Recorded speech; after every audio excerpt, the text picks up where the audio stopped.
man. A fighter jet racing across the screen was enough to make you want to drop out of school and join the Navy? Top Gun hit theaters in 1986 and turned naval flying into the coolest job in the world. Part action movie, part recruitment ad, part Ray-Ban commercial.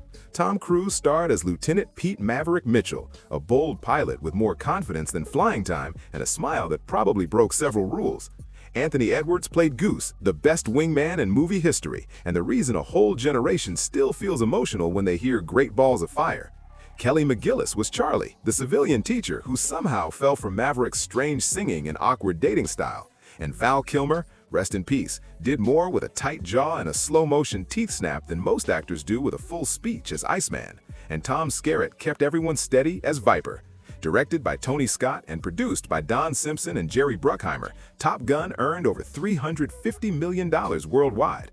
Today, we're climbing back into the cockpit for 15 crazy facts you didn't know about Top Gun, the magazine article that started it all, the actors who kept throwing up, and the studio choices that almost changed everything.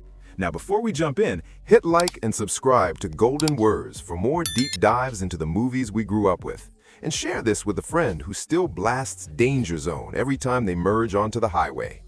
Now, let's start the countdown with Number 1. Paramount paid the Pentagon millions to borrow jets. You want real F-14 Tomcats in your movie?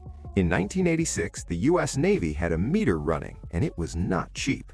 Flying one of those planes cost Paramount about, wait for it, no, that is not a typo, $7,600 per hour.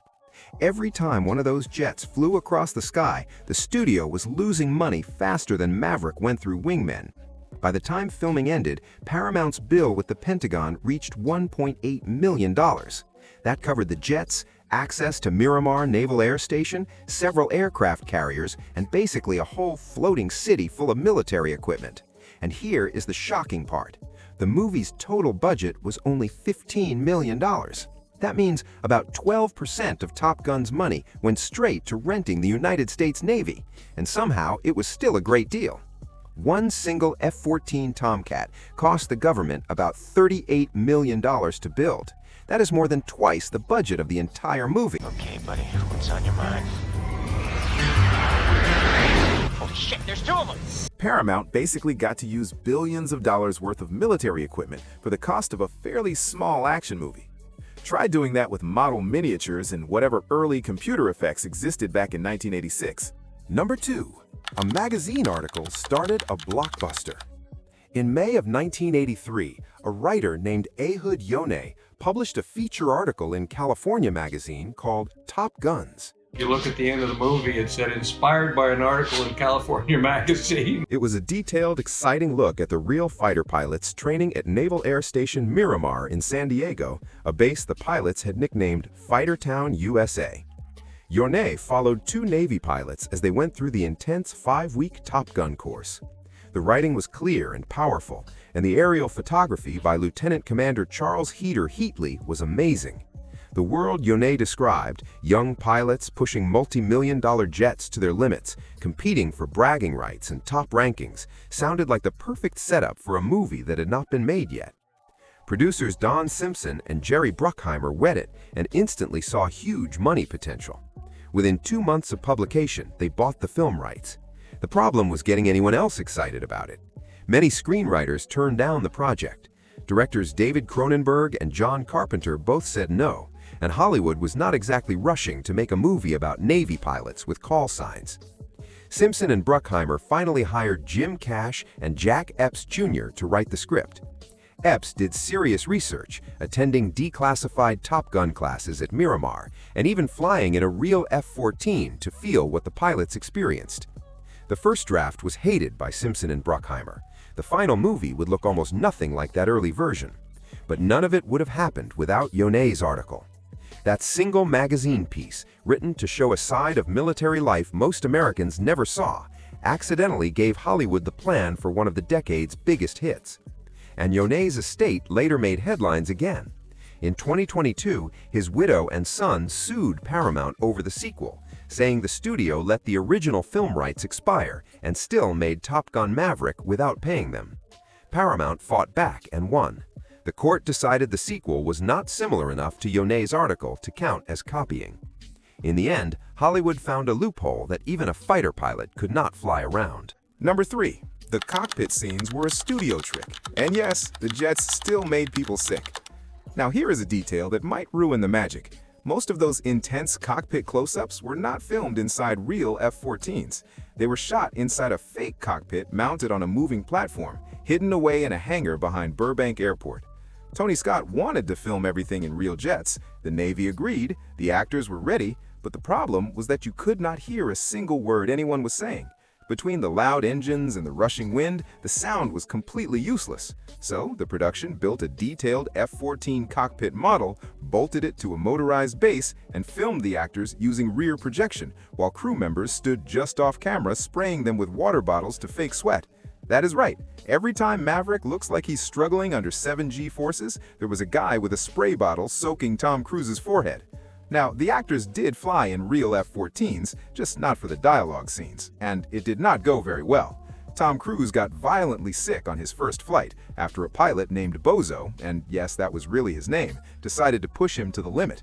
Cruise took 3 flights in total. He threw up on the first one, and the other actors had the same experience. In fact, Anthony Edwards was the only cast member who never got sick. Goose had the strongest stomach in the whole production. But here's where it gets crazy.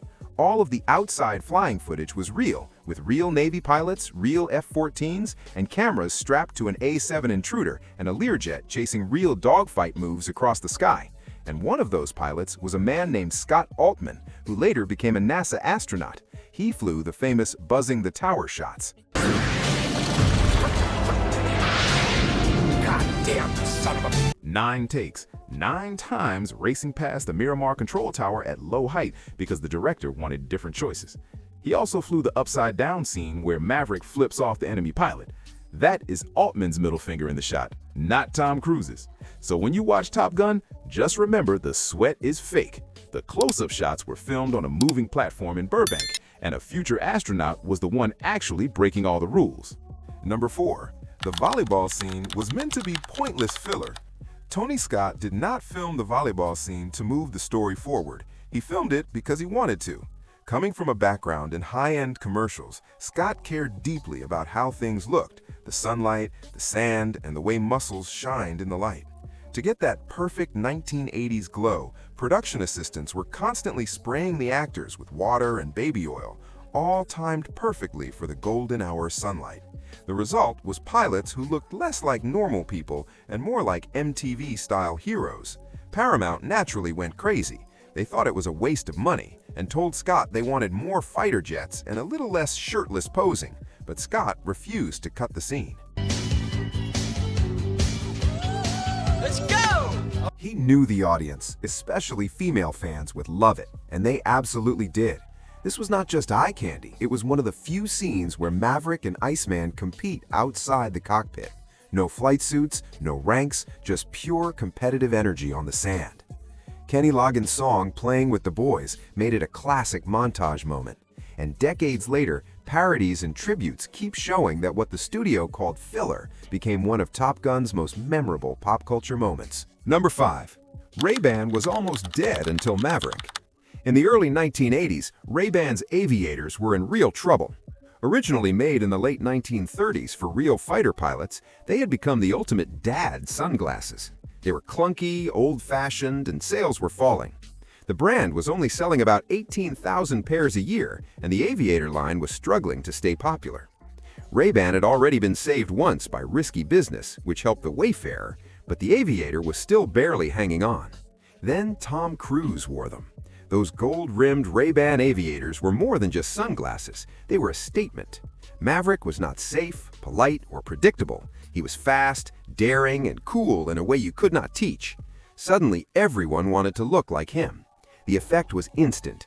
Within 7 months of Top Gun hitting theaters, aviator sales jumped by 40%. Malls across America became Maverick tryout camps, with teenagers squinting in mirrors to see if they could pull it off. For the summer of '86, those glasses were not just an accessory, they were a badge of attitude. No engagement below that. Good! What made it work was the authenticity. Those were not costume sunglasses. They were real, worn by real pilots. By wearing them, Cruise was selling a lifestyle full of speed, danger, and confidence. Ray-Ban went from a fading old brand to a fashion powerhouse almost overnight. By the end of the decade, they were selling millions of pairs every year, and the effect never went away. When Top Gun Maverick came out in 2022, aviator sales jumped again. Sometimes all it takes to save a brand is the right pair of sunglasses and the right kind of cool. Number 6. Val Kilmer did not want to be Iceman. In 1985, Val Kilmer thought Top Gun was beneath him. Fresh off Top Secret and Real Genius, he saw the script as silly and, in his own words, disliked warmongering in movies. He said no, flat out. The problem was that he was already locked into a 3-movie deal with Paramount. The studio did not ask, they boldly insisted. Kilmer later admitted he went to the audition trying to fail, wearing oversized green Australian shorts and reading his lines with no energy. He thought there was no way they would choose him after that, but he was wrong. Congratulations on Top Gun. Thank you. Sorry to hear about Cougar. He and I were like brothers in flight school. He was a good man. He got the part anyway and felt more discouraged than excited. That tension did not stop once filming began. To keep the rivalry real, Kilmer purposely acted more competitive with Tom Cruise off-screen. The cast split into teams, Maverick and Goose on one side, Iceman and his group on the other. Whether it was method acting or leftover resentment, the coldness between them was real. And that is why their scenes feel electric. You were not watching fake competition. You were watching two completely different energies clash. You guys really are cowboys. What's your problem, Kazansky? You're everyone's problem. Kilmer also quietly shaped the character beyond what was in the script. There was not much to Iceman on the page, so Kilmer made up a backstory. A father who ignored him, a man driven to prove he was perfect, and that small, aggressive teeth-chomping toward Maverick. That was Kilmer's idea. He later said the idea came to him in his trailer when he imagined Iceman's father chewing on a piece of ice like a wild dog. Those little predatory touches made Iceman more than just a normal rival, calm, confident, and always watching. By the end of filming, Kilmer's feelings had changed. Director Tony Scott's energy and excitement had won him over, and Iceman became one of Kilmer's most memorable roles. Years later, when Top Gun Maverick was being made and no one asked him to return, Kilmer didn't wait. He suggested scenes directly to the creative team.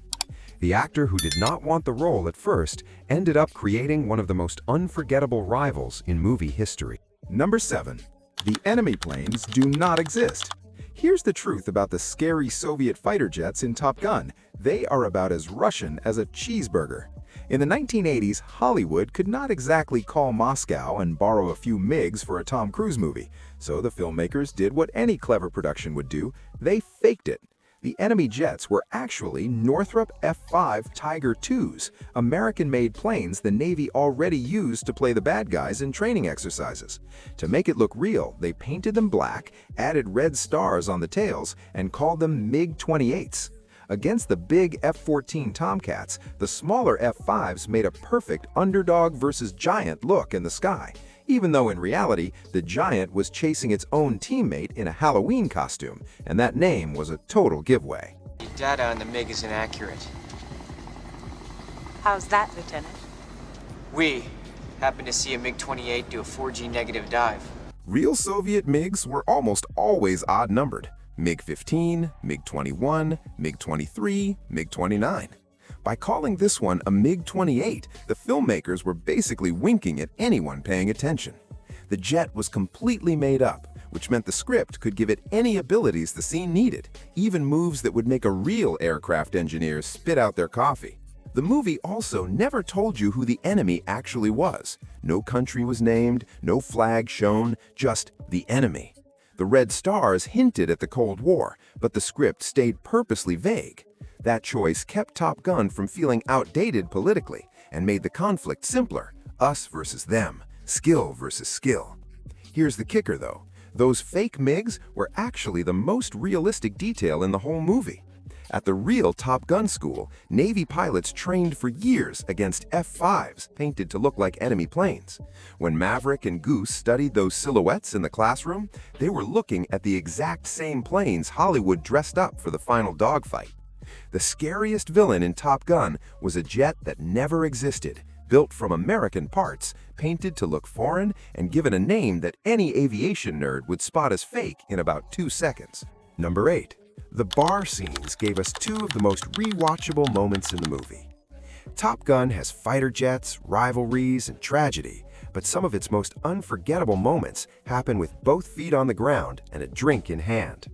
First, there's the serenade. Early in the film, Maverick sees Charlie across a crowded bar and decides the best way to get her attention is to sing the Righteous Brothers' "You've Lost That Lovin' Feelin', completely a cappella in front of everyone. You never close your eyes anymore when I kiss your lips. It's ridiculous, it's cheesy, and it works because the whole bar joins in, turning one guy's terrible pickup attempt into a full sing-along. The scene was filmed at the Lafayette Hotel in San Diego, made to look like a Navy officers club, and it showed Maverick as a guy who would risk embarrassment just to stand out. Then there is the piano. Later in the film, Goose jumps onto the piano at Kansas City Barbecue and plays Great Balls of Fire, while his wife Carol, played by Meg Ryan, cheers him on. You shake my nerves and you rattle my brain. We got the love, got the man who say. Maverick jumps in, and for a few moments you forget anyone is going to die. It's pure joy, the kind of moment that makes you believe these two really are best friends.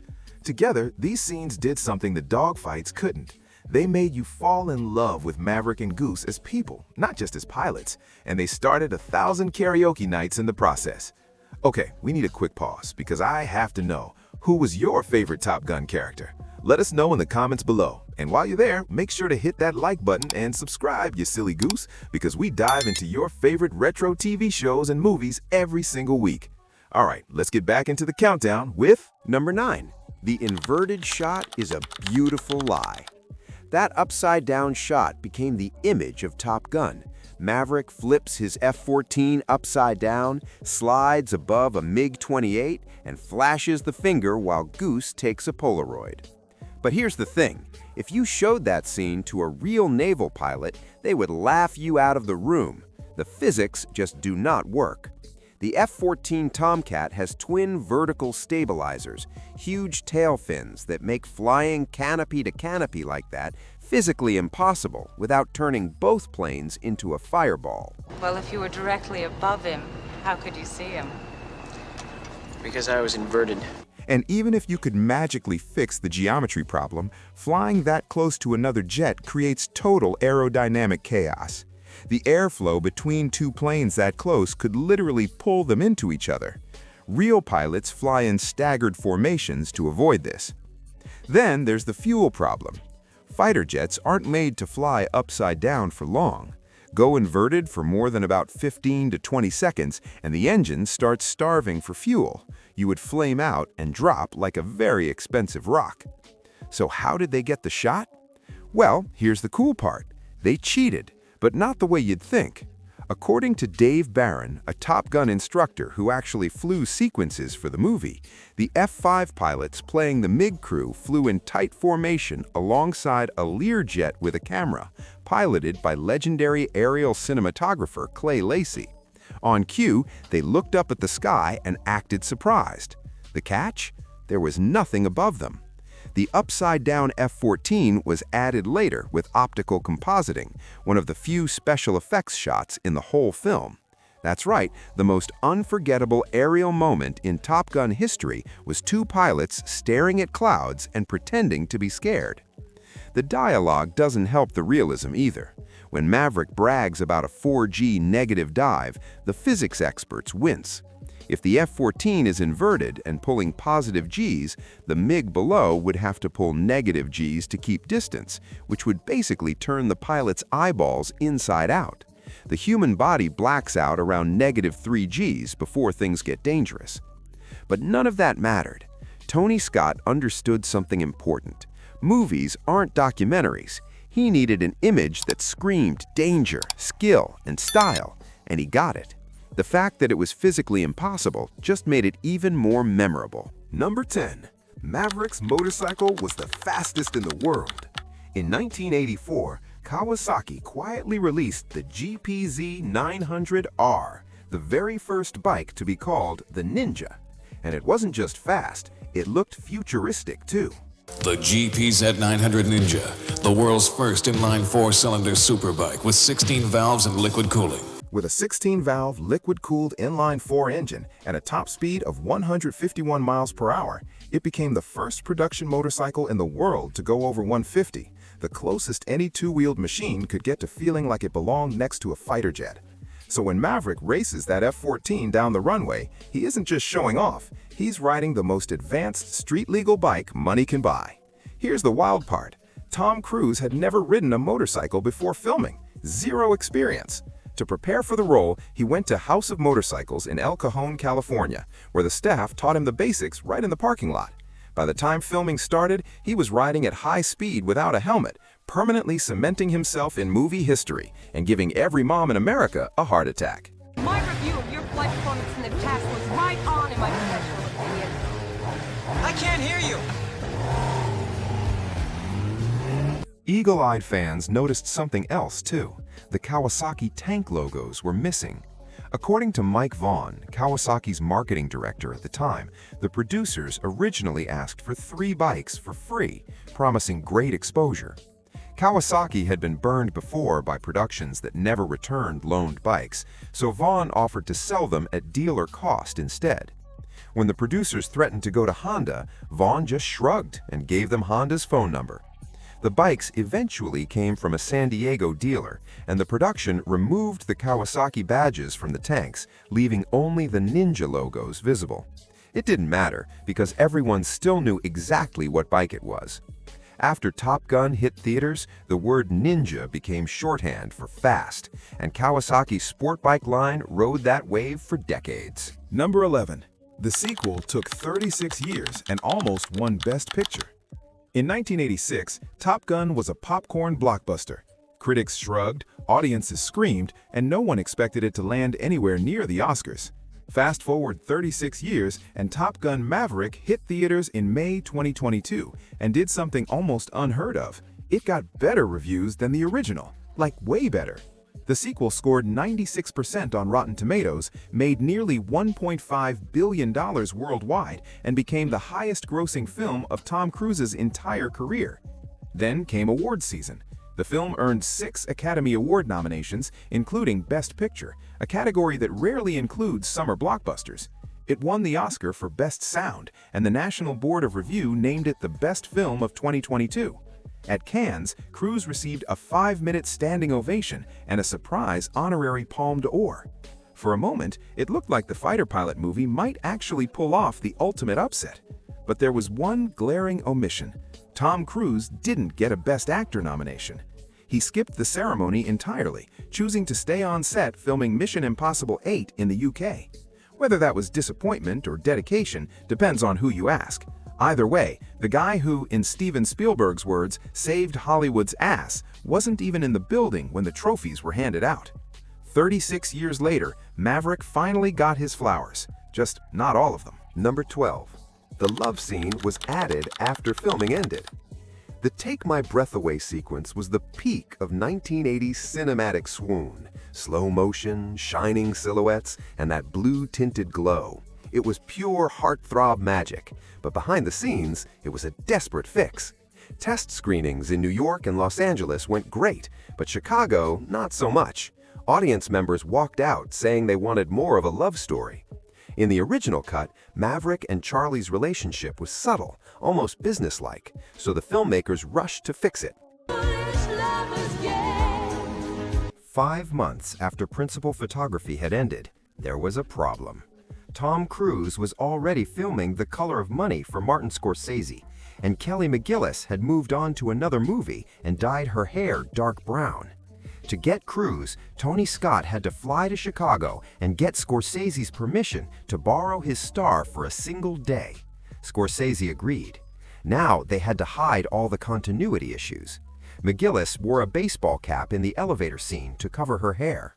Cruise appeared wet, fresh out of the shower, not for sex appeal, but because wetting his hair was the only way to flatten it and match his earlier look. The love scene itself was shot almost entirely in silhouette and bathed in blue light, specifically so no one would notice McGillis was now a brunette. What could have been a continuity disaster became the movie's most memorable romantic moment and cemented the 1980s as the decade when limitations became part of the aesthetic.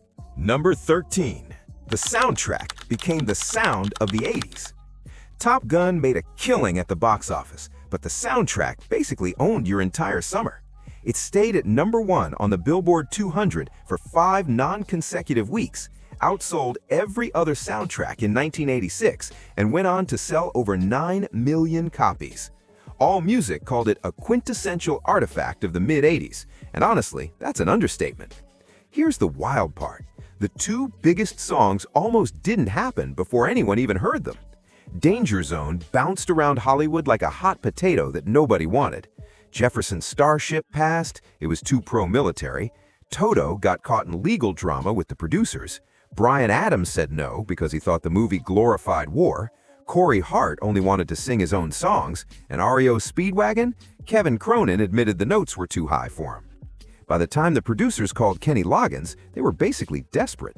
Loggins was already at the studio recording Playing with the Boys for the volleyball scene. He heard Danger Zone was available and grabbed it. Snap decision, quick session, career-defining hit.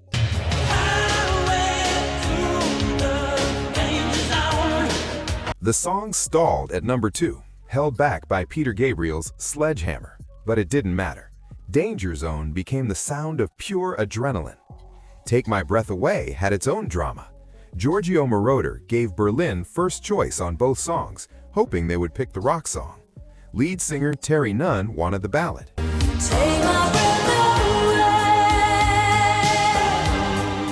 Bandmate John Crawford did not want any part of it. Not their song, not their style. He wasn't interested. The label basically forced them to do it. No one in the band wanted to record it, Crawford seethed, and the ballad blew up anyway. It hit number 1 in the US, number 1 overseas, and even won an Oscar and a Golden Globe. A year later, the band broke up, and that song was a big part of why. Same writers, 2 completely different disasters turned into huge successes, and together they made a fighter pilot movie the official soundtrack of 1986. Number 14. The movie cost a pilot his life. Art Scholl was a legendary pilot, a U.S. national aerobatic champion, a regular at air shows across the country, and one of Hollywood's most trusted aerial cameramen. His resume included The Right Stuff, Indiana Jones and the Temple of Doom, Blue Thunder, and The Great Waldo Pepper. When producers needed impossible footage, they called Art Scholl. On September 16, 1985, Scholl climbed into his Pitts S-2 biplane off the coast of Carlsbad, California. Cameras were mounted on the aircraft, ready to capture the flat spin that would later show Maverick and Goose in a deadly tailspin on screen. I can't control it. It won't recover. Shit. He entered the spin intentionally at around 4,000 feet. At 3,000 feet, observers heard his voice over the radio. "I've got a problem here." At 1,500 feet, he said, "I've really got a problem." Seconds later, the plane hit the Pacific. Only debris was recovered. The exact cause of the crash was never determined. Some thought the camera equipment shifted the plane's balance, while others wondered about a control failure or spatial disorientation. Art Scholl was 53 years old. The film's closing credits included a dedication to his memory.